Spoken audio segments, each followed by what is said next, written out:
You got it. Folks, I'll tell you what, if I get everybody's attention,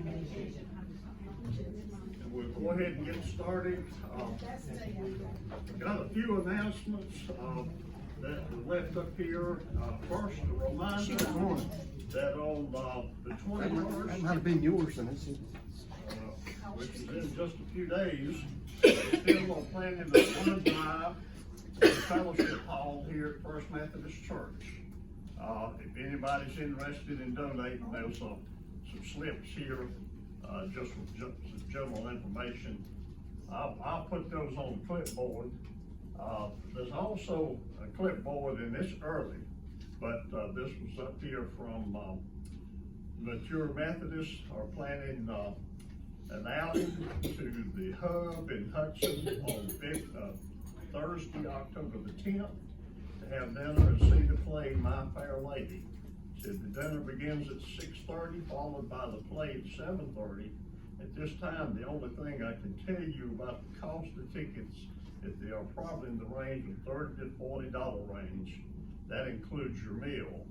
If you're interested in going, please sign up on one of the lines below, and we will be in touch with you with more definite information.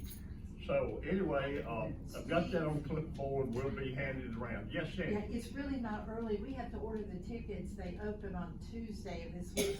And because it's My Fair Lady, they will get sold out. Okay, so it's because of the tickets, not the date of the thing. All right.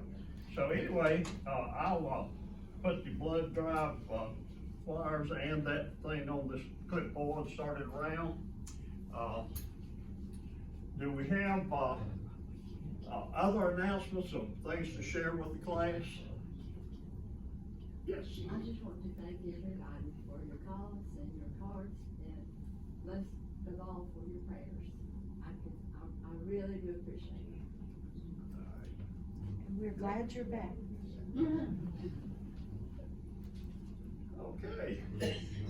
Well, we're gonna be wrapping up this adult summer series. I don't think anybody's gonna teach this last one in it. We're gonna start a new one next Saturday. Or I think somebody does plan, they have the Okay. option to teach the last one. okay. If that's what I have on my list. Well, we've got Celebration Sunday, next Sunday. Right. So there is no So, Sunday. No I don't Sunday think we'll school. have Sunday school, will we? Okay, so that was one of the reasons we wasn't sure we were gonna do that very last Right. one, and we would start the new series, Yeah. but, I think we've got a plan, I just don't Okay. remember what it was. all right. Okay. I'm gonna ask everybody to get your, hymnal, kind of tie in the lesson today,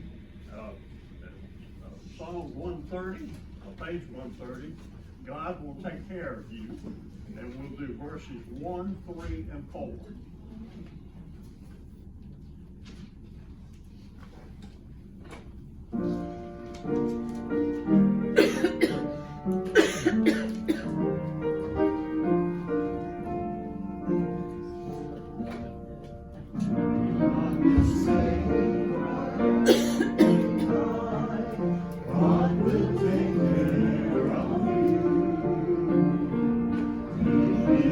Wings of fire.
is receiving.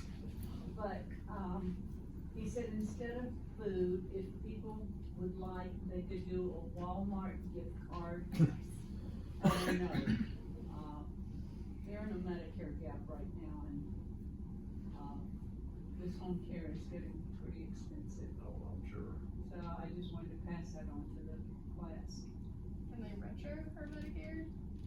Sorry. Can they retro her Medicare for her coverage? I'll ask you later, it's okay. That's what he's doing. Well, yes, I was in touch with Teresa Thompson, the wife of Stuart Thompson. Stuart is in his 15th year of dementia. Teresa has been able to care for him up until now. And I think it would be nice if we remember them in prayer. Also, Tom Carter seems to be better. Tom expressed to me he couldn't wait to get back to church. That's uppermost in his mind. Just thought the class would like to know that. Tom's at Trinity Village. well, thank you for letting us know about that. You know, I'll talk with, well, I guess the question is to help Jim, is the class interested in just doing maybe a gift card from our treasury, and we'll get it to him to help. That would be much. Okay, any recommendations on amount? I'll recommend $200. $200 from Ron, everybody okay with that? Okay, well, we'll take care of getting that card and we'll get it to him. Thank you. Okay, all right, sounds like a great idea. Any other things? Lily is out of her boot today. Do what? Lily is out of her boot today. All right, fantastic. Yes, agreed. She is on the mend. Okay, well, the question is,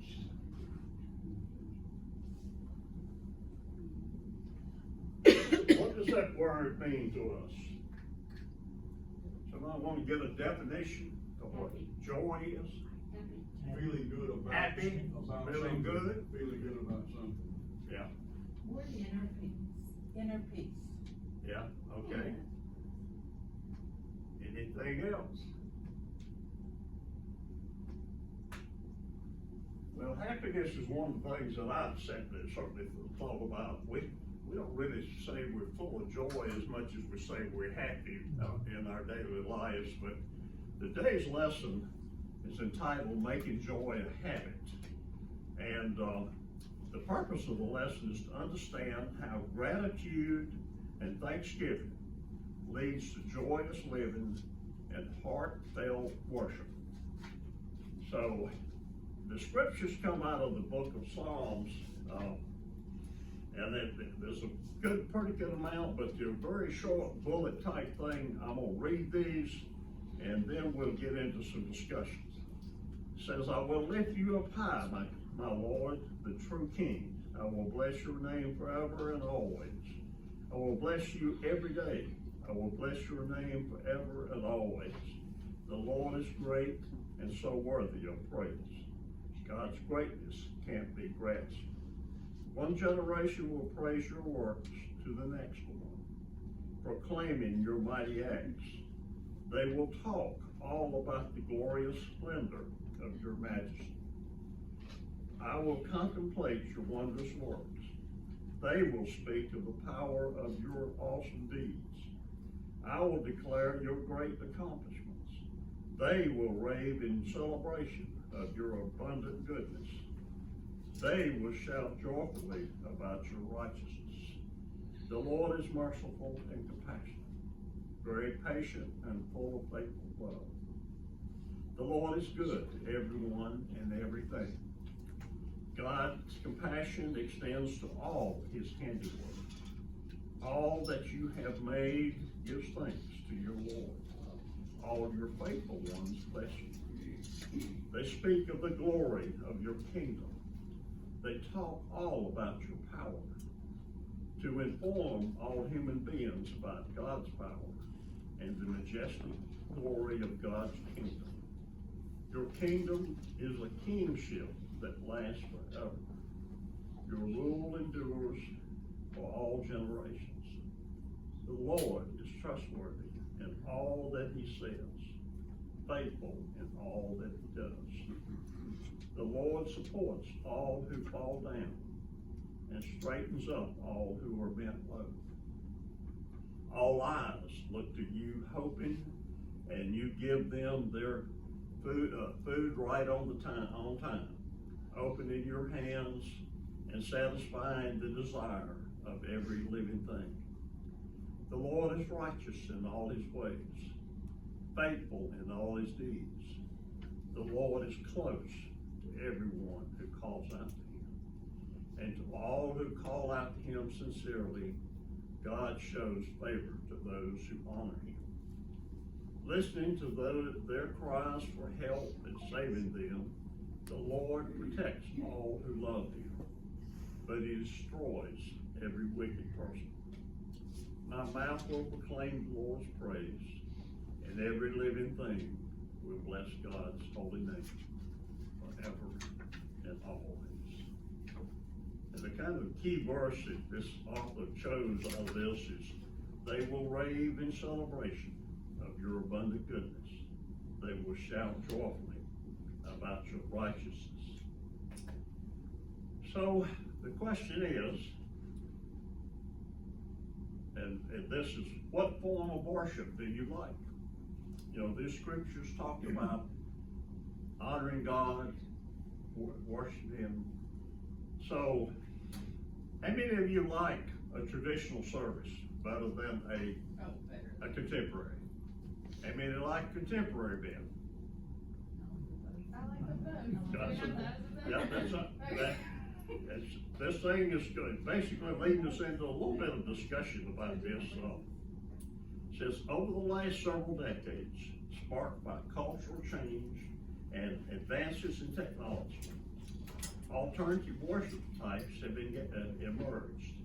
The traditional service continues, following a set of liturgy, robed clergy, and choirs, and pipe organ. The setting of altars, lecterns, pulpits, and pews enhance the service. A predictable liturgy fosters a sense of security. On the other side is the non-traditional. It is music-driven, multimedia heavy, and in settings more resembling a theater. A more free-flowing style promotes interest and engagement. In between traditional and non-traditional or assorted blended variations. Okay, so I actually was on the committee here at the church probably. How long have we had a contemporary service? 20 years? Not that long. Because it started when I was in college. But anyway, 2013. we didn't meet at Court City Pavilion, but I was on the committee that, under the pastor's leadership at that time, asked us to check into. There was a church in Asheville, there was a church in Greensboro that had introduced a contemporary service. They were the first two in all the state. And we got information from them, feedback and so forth. And based on that information, this church voted to start a contemporary service. And so we've been doing that now for some time. But, you know, the thing about it is, basically, it's whatever a person likes best and enjoys best. But the author here says, such a smorgasbord of services with strengths and weaknesses raises fundamental questions. What is the purpose of worship? Why do we worship? Praise. Okay. Brings us closer to God.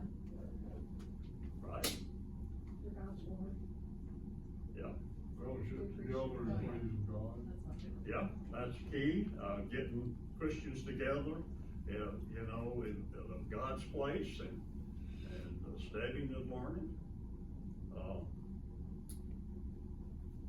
Spiritual connection that. Yes.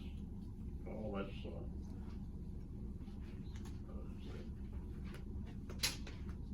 so,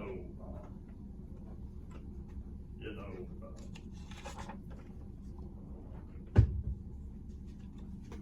I guess my question is this: if today, and I think the numbers are close, that there are only about 35% of the people in our communities, in our areas, that go to a church on Sunday morning. No, it's less than that. Is it less than that now? And I bet it's even less than that in the major metropolitan areas. Oh, yeah, for sure. Yeah, I mean, and so, whether it's 65, 70, or 75% of the people who don't go to church, on a Sunday morning. You know, where does that leave? You know, what are they missing in life when they don't? Steve, another part of that is, I'd be confident in saying, if you look around in our sanctuary on 11 o'clock on Sundays, 20 years from now, it's gonna be contemporary or nothing, as far as this church goes. It'll be the only service here. Could be, Ken? They're missing believing something other than themselves, number one. Number two, they're missing hope. Hope for something better. Yeah. As society changes, the need to make, and the way it's possible to make spiritual connections is probably going to change and evolve. That's sort of inevitable, I think. And so if you get stuck in one mode and not accepting of another mode, you're gonna put yourself in conflict. It's easier just to accept that some people like to worship traditionally. That's how they make a better spiritual connection. And it's usually those people that were raised in that tradition. But, younger people, especially with children, that spiritual connection, has changed. And it's changed, significantly. I think Ron may be right, it's not one or the other, but you may have to choose a church that fits your style of worship. And that's, I would agree with you, a lot of churches are drifting one way or the other. Yes, Ken? I think if you look at the history of worship as a global entity, I think a lot of people who are believers try to figure out what's in it for me. Why should I be there? Why should I do this? And now we are faced with something a little bit different. I like what both Ron and Carl are talking about. We have technology today that allows someone, no matter where they are in the world, to really worship by themselves. But by worshiping by themselves, they miss an opportunity to be one of many, and one of those who are really formed by believing and by moving forward. And for those who kind of have given up because they feel like they're not getting anything from worshiping or going to a service, or they're not being able to find a service that quote unquote fits them, they really, I think, lose more and more hope about what their future is. All they have is themselves, and what they have is something that they believe in that isn't a higher being. Steve, do we know what percent of our congregation watches one service online every Sunday morning? Do you I have think, yes, they can tell you exactly how many people, locked in on that. Does anybody know that? I don't ever watch them when they're happening. I always watch them after, so sorry. Cause you can see on the live, like, how many people are watching them, but you can't see, like, how many people come back. So, like, if you watch it at the same time, it'll say, like, 25 viewers, but if you watch it later on in the week, it'll say this video has been viewed, like, 2,000 times or whatever. But you can only see that as the administrator, but sometimes I'll forget, like, what the pastor said exactly, and I'll go back and write it down, so. But they get viewed pretty heavily, cause they're always, like, in my top hits on my feed, so. I've got relatives in California who attend this church, online. Right. Well, certainly a lot of people are doing that. Now, you know, the real question is, can Christian belief and faith survive with that only? You know, I don't see how, you know, but, you know, part of the, religious belief and worshiping is the connectivity. It's the people, you know, it's this group of people sitting in this classroom today and being able to share, concerns, joys, disappointments, whatever, and not having to do it just by yourself. You know, you know that you've got people there that will be there when you have a hard time. And the reality is, in life, there are some hard times. You know, there are some times that things, health issues, the loss of a loved one, things like that. And if you're not a part of a body of Christian belief, you know, you wonder how do they handle it?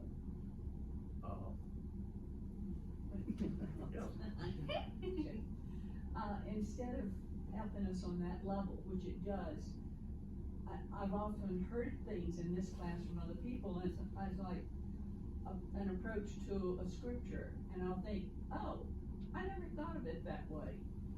So it broadens my concept, just interacting with the class. I think that is a key part. Sandy? And that's really kind of the point I was gonna make. I was thinking about the old disciple Bible studies, when that really developed our faith, because we debated the Bible and what does this mean, and so on. And so I think that's such an important part of organized religion. But I think there's I appreciate what Ken said and so on, but I think there's a group of people out there, a huge group, who believe in a higher being, but they don't want to come to they don't want to be a part of organized denominations or religions. I think that's if you read stuff. Yeah, Kim? I think, I wanna follow up a little bit with Kat, you know, what we're saying, because, and Sandy's saying too, that I think of the services I've been to a very formal kind of church before in a large city. I've visited mega churches in Alabama and the South, where you're just one of zillions of people. And when we lived in New Mexico, I went to a service in the mountains where people rode in by horseback or snowmobile when it was snowing. And there was such a different flavor. Going back with Sandy's, it was a different flavor of the community of people that you were with, and the understanding of what you talked about. That, and this sounds maybe not that interesting, but I always had a sense with the smaller places that I went, including here, I think because of the community that I have here, that when I left, I felt better. I felt better for what I shared with others. I felt better for what I heard from the pastors. I felt better from what I interpreted of what people were talking about. I suddenly had like an aha of, hey, you know, that makes sense. Yeah. Paul? You know, what comes to my mind is a sense of belonging. I think everybody has that sense of wanting to belong to something. You know, sororities, fraternities, teams, you know, certain schools, churches. you know, Civitan, Rotary, you know, I mean, there's that sense of belonging and the peace in knowing that you have a larger group of people that are of the same mind approach or whatever that you belong to. And I think that's important. I think as society becomes more and more materialistic, people might hear that hymn that we sang, where it says God will take care of all of your needs, and they think that's, they interpret that to be material things as well. Jesus said he would take care of your spiritual needs, and then the people that are like-minded believers need to come together to help you with material things or support, a direct support mechanism. And when people that are materialistically oriented don't see any benefit from going to church, then they think, well, maybe I'll do something else on Sunday morning. Steve, Yes, Dan? you said that 35% of people go to church. And I often think and wonder about that 35%, and I compare it to our church and the people that have gone here traditionally for so many years, and a lot of younger people are coming as well. But I wonder if part of that 35% is not a growing portion of other people. And what I'm trying to say is, when I look at Tabernacle is a huge church. They apparently have attracted a lot of people who give a lot of money. They bought the shopping center out there just a few years ago, and they're gonna include that piece of property in their classrooms and that sort of thing. They have a school there, they have athletic teams for their children. They bought some property and they're building apartments behind the shopping center. And then I think about the other churches that seem to have grown over the years, Discovery Church, that you see around, you see things advertised for them. I don't know the name of that church, maybe it is Discovery, it's out on Startown Road. Last Sunday, we weren't here because I went to Charlotte to help my son move some things. And I went down Startown Road in a U-Haul truck. I had trouble getting down Startown Road because the people that are going in and out of that church, and they had three state patrolmen down there directing traffic. I thought somebody had gotten shot or something. But I wonder what those folks are doing to attract so many people. That's a good question. That we're not doing. I got you. Their I bet you theology do. is scary. I expect you do. Their theology is scary. Like if you, not every Sunday, but if you ever go to some, like I went to the Cove over Christmas before Lily was like, we're going here anyway, and their theology is terrifying.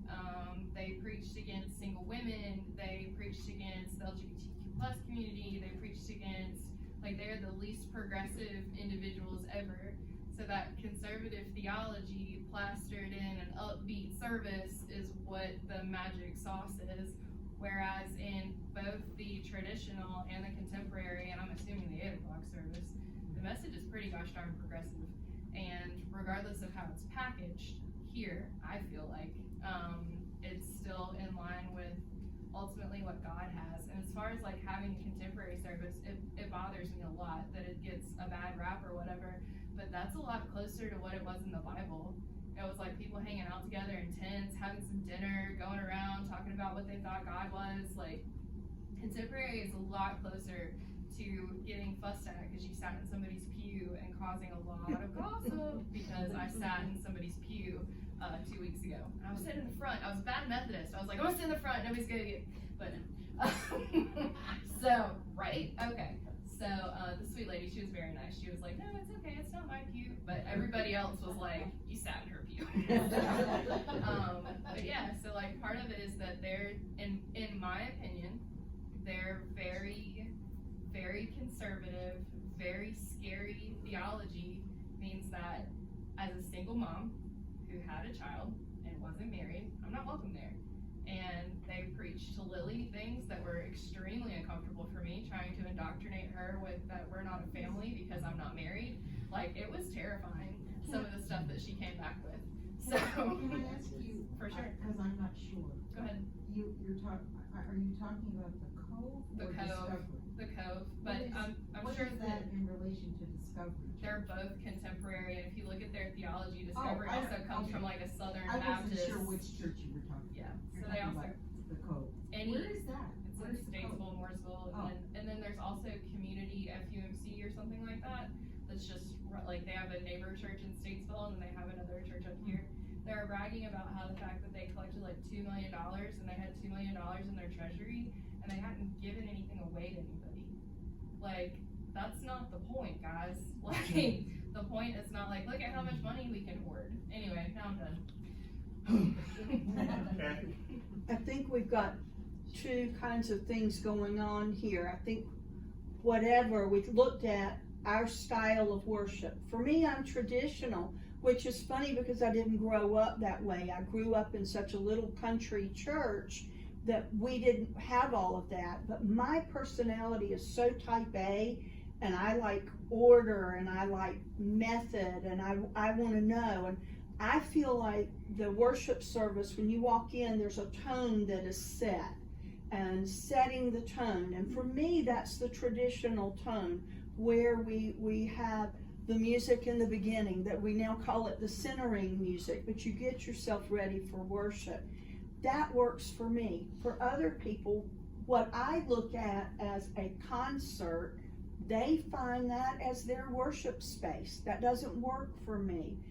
But the other issue that's totally separate is wherever we're going, our responsibility as the Christian on the pew, in the chair, on the blanket, in the grass, whatever it is to look, is it scripturally based? Is it sound theology? Is it what our bishop said? If it is not of love, it is not of God. And that's the way we need to evaluate our services. So, sorry, that's my soapbox. Okay, let me throw out, okay. I just wanted to say, I've been to so many different churches, like when I travel, and, you know, if I'm with a Catholic person, I go to a Catholic church. And I absolutely love every single kind of church that I've been to. And I think a lot of it is just that you have love in your heart for the people that you're with people, and you're hearing the good news. Yeah. It's not, a bad message, and it's like, I think that you can be happy in any congregation if that's where you want to be. If that's where you want to be. I love this discussion. As a newcomer to this class, I love this discussion. Thank you. I just want to throw out a comment about something that is always stuck in my brain. I visited Germany as a 16-year-old. Martin Luther, prior to John Wesley, years prior, when he came up against a wall with the Catholic Church, with his theology, said, I'm gonna sing these people out of the church. And he went to the pubs, and he took the pub songs and put words to the pub songs, and that's our hymn, that's the hymns that are still in the Lutheran hymnal, and sung them out of the Catholic Church.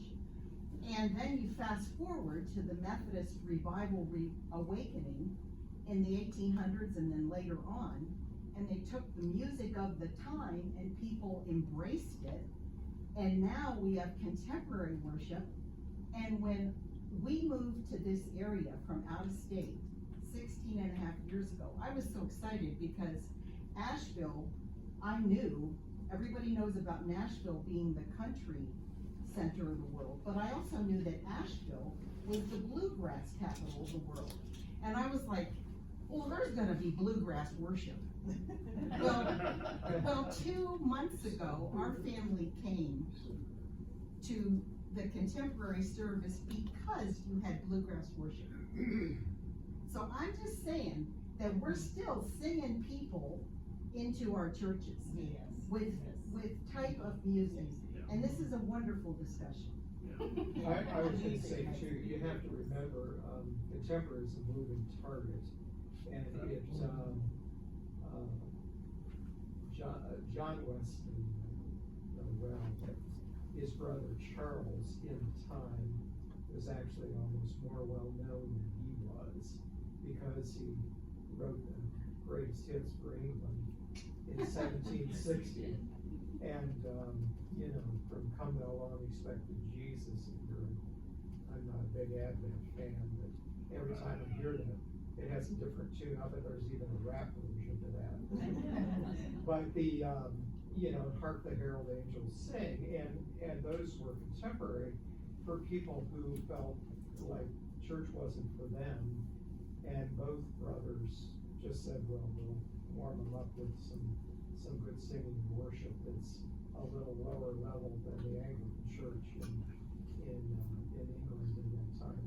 And, you know, we don't think about what's the power of worship, where there's a lot of percentage of people or not as many, but they really prevented England from going into the French Revolution and a lot of terrorist politics of that time, really sad problems that were happening on the continent, because, you know, they were able to really convey the love of Christ. Well, let me shift us a little bit away from what type of worship we like, and basically throw out a question. How would you explain God's love to a non-believer? What are some key thoughts, phrases, if you were trying to share with somebody that just didn't believe in God, you know, for whatever reason, what would you share with them about God's love? It's for everybody. Paul? Well, I think they're not seeing and feeling the hope that's involved with being a part of that thought process. You know, you lose hope. You know, I have no hope for anything. I don't believe in that. I don't believe in the Lord. I don't believe in Jesus. I don't have anything to hope for, you know, in the long run. So. Look for the, I'm sorry, I think interrupting. The first thing that comes to my mind is explaining how God gave up his own son to save the world, all of us, from here on out. So to me, that's the kind of love that we can relate to, or I can relate to. Steve, I think you can always tell them that there's gonna be that aha moment. It's coming, whether you're ready for it, whether you don't think there's gonna be it, you will have an aha moment. And it comes at the least expected time, but they're gonna have one. I mean, I've told y'all before about the baby monitor and me, didn't I? So, when Jessica was taking her chemo treatments, and they had this one treatment called shake and bake, and you took a treatment, and it rattled your bones, literally, and all it was doing was stirring up the red blood cells, the white blood cells, the platelets, but it rattled your body. And she would lay in bed at night and just slap it, kick it, holler, scream. And over that baby monitor, Marcia and myself were in our bedroom listening to this. And I finally said, I can't take this anymore. Do what you've got to do. And that baby monitor went silent, just as if you'd cut it off. Never another holler, never another scream, never another slap. So you're gonna have an aha moment at some point, whether you think you are or not.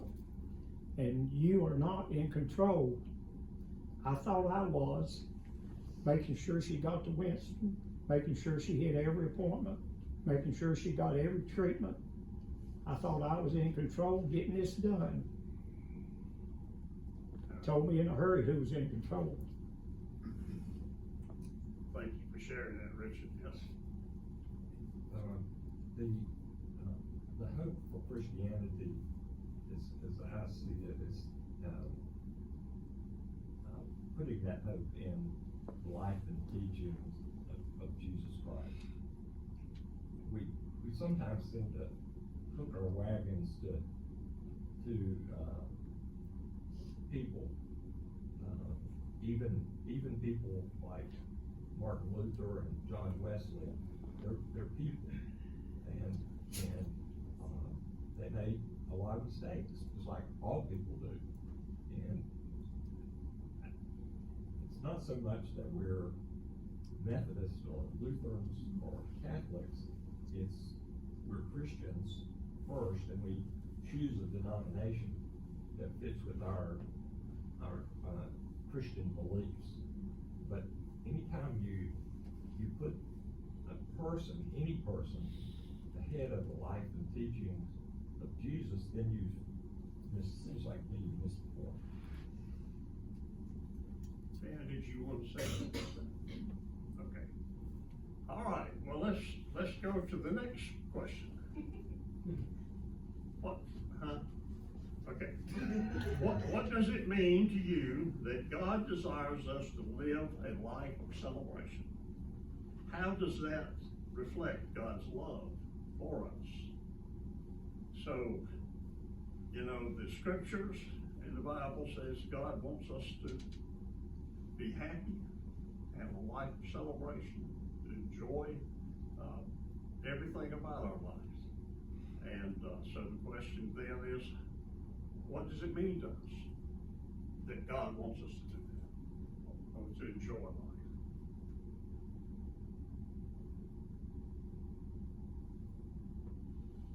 Feel the most joy and love is when you see people that you love being happy. And so he loves to see us feel the joy. One of the solutions that have been provided, like through psychological studies, is serving others is really good for your mental health.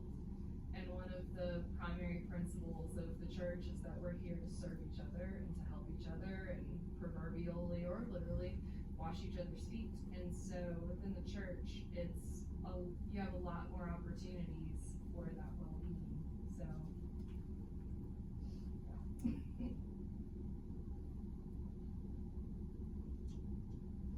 All right, we'll pull the last question out very quickly because we're 5 out of time. What things can we give to God and stop worrying about? And what things in your life are unnoticed blessings? Maybe the last question is one that you have to answer personally a little bit. But again, what things can you give to God and stop worrying about? So, if we go about our daily lives and we worry about where the money's gonna come from to pay our bills, to do different things, the food to go on our table, and so forth, it's questioning saying that we shouldn't do everything within our power to take care of that. But what it does say is that to stop worrying about it and let God handle it. So, yeah. We need to trust God. Yeah, just trust God. So, Keith, yes. Let go, let God. Or if you're gonna pray, don't worry. Yeah. All right. Well, it's about 1:15, so anybody got the last comments? I'm gonna do a little closing prayer and then I'll let you get out here, those going upstairs. Steve, we're, as United Methodists, we're in a period of transition, similar to what went on back in the mid-1840s over the issue of slavery. To me, a key is having programs for young people. bringing them into the church. Our preschool program, and we have people in here who have served on that board, that is a key port of entry for young people into our church. We're extremely fortunate in the ministers that we've had in holding things together. When Paul was appointed here, the district superintendent told me he will bring people together. And I know over his 8 years, he has worked hard as a shepherd. And we've had ministers prior to him who tried to prepare us for the cultural changes. And we're smaller, but we will be successful. We have to be tough and continue moving forward. Before I do a closing prayer, just a reminder, if you will, in here late, we will not have Sunday school next Sunday. It is Celebration Sunday, and I think it's one service at 10 o'clock, am I right? Yes. In the CLC, and I think there's a meal afterwards and so forth, but, yes. Can you pass that box of red noses around that Bruce Blackburn wanted us to pass around?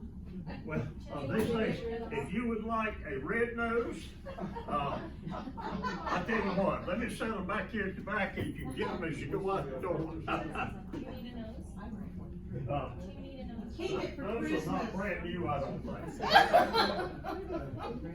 They have had noses before. What is it? What are they for? Red Nose Day is like they raise money for like cancer maybe, and so you sell the noses for $1. Then they have Red Nose Day where they have like a-thons. I don't know, they had this in like the 60s, didn't they? Where they had like telethons and they like went on TV and yeah, there you go. Yes, Carol. Aunt Rose said, save it till Christmas. Okay, folks, thank you for being here today. Let me do this closing prayer. Oh Lord, may I sing praises to you all my life. May my life be a celebration of your love and care for me. In Jesus' name we pray. Amen. Good discussion.